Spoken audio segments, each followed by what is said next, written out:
Bienvenidos y bienvenidas al Trotamundos Político, esta videocolumna que hoy se llama Píldoras Geopolíticas del mes de febrero, porque más bien vamos a brincar de un continente a otro, de un país a otro, con pequeñas notas geopolíticas de lo que en este mes podría ser como que lo más relevante, o algunos escenarios poco estudiados acá en México, ¿no? Escenarios de conflicto o de preocupación, sobre todo en tema geopolítico, ¿no?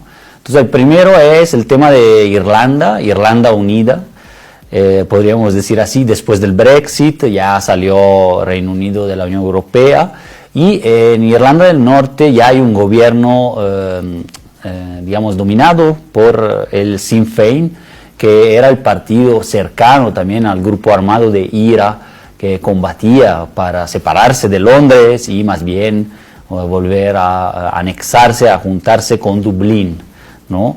Entonces hemos dicho que con el Brexit pues hay esa posibilidad de que las naciones del Reino Unido que votaron en contra del Brexit, ¿no? También como Escocia y Irlanda del Norte puedan más bien separarse. Entonces el peligro para Gran Bretaña es propiamente el separatismo de sus partes. Y entonces, por un lado, Boris Johnson quiere construir un túnel de Escocia y de Inglaterra para el norte y para Irlanda, para conectarla más, incluso con un tren, ¿no? Un túnel marino. Por otro lado, con el gobierno Sinn Féin en Irlanda del Norte sí aumentan las presiones, ¿no? Para una reanexión, un acercamiento a Irlanda, sobre todo por la cuestión que no se ha todavía aprobado del acuerdo final con la Unión Europea de si habrá frontera o no entre Irlanda del Norte y el resto de Irlanda, la República de Irlanda, ¿no? Entonces ahí este nuevo gobierno puede crear cierto conflicto en ese sentido. Nos brincamos a otro lado del mundo, ahora sí que a China. Todos están hablando hace más de un mes del coronavirus, este virus bastante agresivo, parecido a una influenza, pero también con otros síntomas graves para las personas. Hay muy pocos muertos fuera de China, pero ya rebasan los 1.800 víctimas, 1.800 muertos en China, sobre todo en la provincia de Hubei, que es el epicentro, ¿no? de esta epidemia, y más de 73.000 contagios. ¿Cuál es la cuestión geopolítica? Xi Jinping internamente también está intentando reacomodar núcleos de poder para mostrar la fuerza que tiene todavía frente a una emergencia que de verdad puede desbordar a cualquier gobierno. Entonces mandó despedir a todas las autoridades sanitarias, los responsables de la cuestión sanitaria en la provincia de Hubei, también para remarcar el poder central de Beijing, ¿no? Y ¿cuál es ahí el nudo internacional o geopolítico? Es que hay un trade-off, un equilibrio posible entre medidas de prevención, seguridad, restricción de circulación, restricción de mercancías, que China ha tomado decididamente, consciente, con la experiencia del azar, de la influencia porcina aquí en México, ¿no? Consciente del peligro que puede tener esa epidemia, que no se vuelva pandemia, ¿no? O más grave, pero también hay un equilibrio. Entonces se está especulando en Beijing sobre la cuestión de que hasta acá, con las medidas de protección y seguridad para ya no dañar la economía y los planes anuales que se tienen, ¿no? De crecimiento, que siempre son superiores al 6% para China, como potencia económica emergente o segunda potencia mundial en términos de PIB, ¿no? Entonces ahí se va a jugar un poco el partido.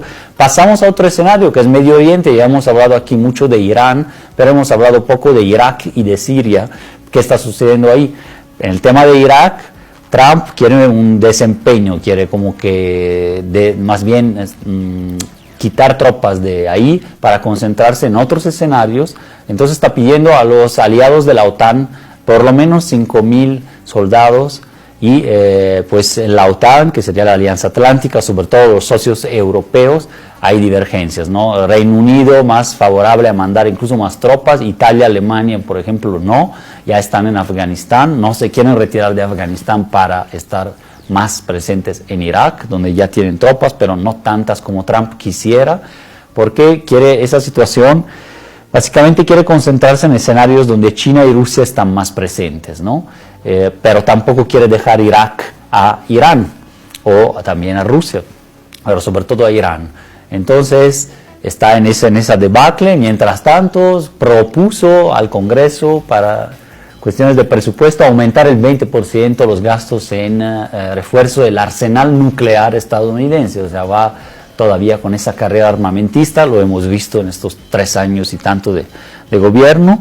¿Y qué sucede ahí al lado, no? Ahí al lado estoy hablando de Turquía, Siria. La guerra de Siria, aunque no hablemos mucho de ella, pero está activa, está presente todavía, aunque Assad, ¿no?, el presidente dictador de Siria, recobró posiciones y parece estar poco a poco derrotando todas las fuerzas rebeldes, así, y dentro de esa enorme guerra civil que se transformó en una guerra casi global, ¿no?, una guerra internacional cuando menos. Pero pues tiene ahí a un enemigo también dentro de sus confines, que sería Turquía, que se apoderó del norte del país y sobre todo también de la ciudad de Idlib, que está casi cerca de la frontera también con Turquía, para crear una zona almohada que eventualmente quede al final bajo control turco incluso, en que ya no haya población kurda. Recordemos, Turquía tiene un conflicto de décadas con los kurdos y no quiere el independentismo kurdo, no quiere sobre todo los proyectos izquierdistas del Partido Comunista Kurdo, tiene prisioneros políticos, tiene una represión brutal interna contra esta etnia, digamos, y contra los proyectos políticos de los kurdos en Medio Oriente. Entonces avanzó sobre Siria, conquistando las regiones donde los kurdos tenían el confederalismo democrático, donde tenían ya un experimento autónomo dentro de Siria todavía. Entonces prácticamente se está llevando posiciones en la misma Siria y Assad tiene que impedir eso, con la alianza de Rusia, ¿no? Entonces Assad y Rusia avanzan sobre otra grande ciudad del norte que es Alepo. Turquía se siente ya amenazada y atacada en Idlib, pero resiste ahí, con el plan de despoblar esa parte de Siria, un plan casi genocida, diría yo, mover población kurda para meter población de refugiados sirios de otras regiones que tiene en Turquía.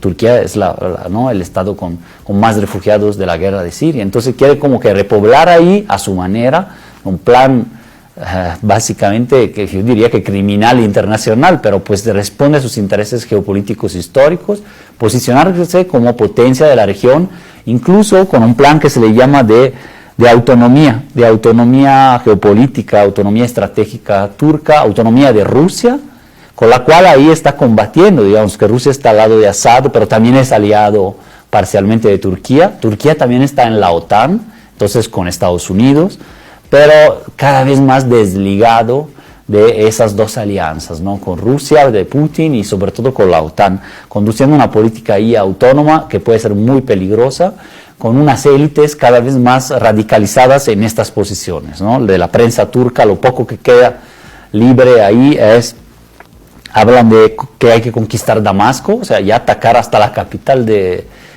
Siria. Es una parte de la élite, ¿no?, la élite de la parte de la guerra y del estado profundo del gobierno de Erdogan en Turquía. Assad es débil, lo cual está todo por demostrarse, porque tiene del otro lado a Irán y Rusia, y Turquía puede perder esos escenarios en que está combatiendo y que es un tirano a derrotar, ¿no? Rusia está en mala fe y hay que rectificar su posición, no hay que romper la alianza con Rusia, de Turquía, pero sí llamarla de alguna manera, llamarle la atención y que Turquía quiere avanzar ahí. Y aunque pierda Turquía en esa batalla entre Alepo e Idlib en el norte de Siria, va a tener una conquista, digamos así, interna para reforzar el régimen, y esa es un poco su tirada, y mostrar su fuerza militar y que está presente y que es autónoma, ¿no?, de Estados Unidos y de Rusia. No es la realidad, pero es parte de la gran propaganda que se está dando allí en la misma Turquía. Otro escenario, aquí está Trump también metido, ¿no?, entre Siria y Turquía, pero más en segundo plano. Pero el otro escenario curioso que siempre hemos hablado aquí es Corea del Norte. Corea del Norte está volviendo a rearmar su programa nuclear, están violando sanciones que había impuesto Trump, o más bien habían hecho ya acuerdos, ¿no? Se habían encontrado el presidente Kim, dictador, presidente Kim de Corea del Norte con Trump, Pero ahí ya nadie habla de nada y como que no importa mucho, ¿no? La atención de Trump está más concentrada ahora en Medio Oriente, en Europa, en la OTAN, en el plan nuclear y en otras situaciones, ¿no? En otros escenarios geopolíticos, mientras Kim puede ya seguir importando y exportando, por ejemplo, con China y Rusia, sus socios económicos principales, y volviendo a rearmar, ¿no? Su programa nuclear, que ya está básicamente hecho. Y entonces ahí como que es otro foco geopolítico, quizás en el futuro pueda volver a explotar, pero por ahora no parece. Entonces muchas gracias, nos vemos a la próxima.